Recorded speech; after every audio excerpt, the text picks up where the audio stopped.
that he's been writing about for the past couple weeks. Yeah, so the big changes for Brad's deck is Bramaz instead of something like Lightbane Zombie or Nightveil Spectre, and Obsidian instead of something like Blood Baron or Grey Merchant. Gotcha. And that is about it. So you see a Plains in play. Most black-based decks don't want to play like a basic Plains or a basic of whatever their splash color is, but Brad is happy having 3 Plains in his deck. Former Player of the Year, Invitational Champion, is going to play a Duress. He will see a Supreme Verdict that goes to the graveyard, and a Hallowed Fountain is what's left over. Here comes Sin Collector during Mutavault trade.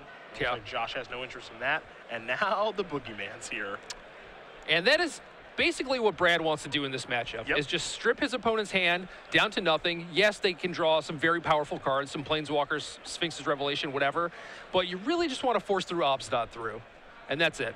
And it's really hard for the blue-white decks to beat this. Now, of course, there is the kind of 1-2 punch with Quicken plus in effect to get off the table. That's what I think made Flock's deck so good, is that Quicken actually was an answer to this problem. Right. Oh. And we talked about this earlier, Josh's Aether Spouts. And this is a 2 of. Yeah. It's good. I mean, it's not a solid answer, but it gives Josh a draw step, right? If Brad is like, well, he doesn't have a hand, I don't want the Sin Collector, I'll put that on bottom, you know, and he keeps the Obsidian, Josh still has a window to draw a counterspell. His window to draw like a counterspell, his window to draw like a card like Elspeth now. Yeah, that's also possible. Which feels like a lot better on this board.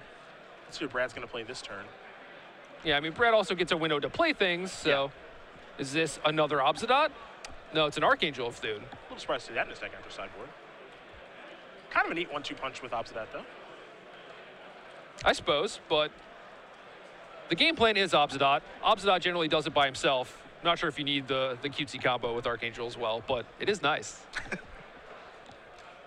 So Archangel is ready to attack here in just a second, we believe. Brad is going to go reaching for mana, so he may cast...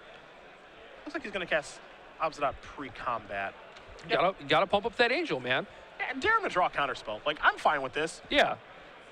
I mean, there is a world where things could go like really poorly, you know, where Josh's card is like a Quicken and then he quickens into something. Like, that world exists, but I don't think you're going to play around that. Yeah, and that's part of the reason why playing against that blue-white deck is so scary. It's like they're basically never drawing dead. Like, they can just draw a single Quicken from no hand and then have interaction with you. Yeah. Obsidian's going to come back now. There will be a little drain and brain, as BBD likes to say. Yes, he does. And now the Archangel will get a little bit bigger. This combo's adorable. It is adorable. I love it. It might be a little unnecessary, but it's pretty adorable. It's the first time I've got to watch it here on SCG Live, so I'm pretty thrilled by this. Now Brad's going to play Connections on the Caves. He will activate Brad, this. Currently at 30 life. Excuse me, 29. Well, now at 29. But that Connections is pretty good when you can cash it in for like 30 cards over the course of time, you know? Yeah.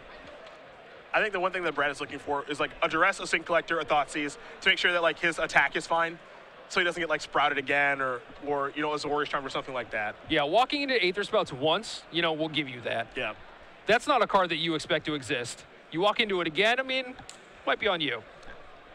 And that is almost certainly what Brad wants to do. You know, like he's in full control. If you just looked at him right now, you would think that he was losing. Yep. But he's just like, oh man, am I going to get spouted again? Well, he's attacking with both, and that's an extension of the hand. So, Brad Nelson is going to win this match over Josh Meier. 2-1. Black-white mid-range, his take on it, going to get the job done over blue-white control. I imagine, truthfully, that this is like a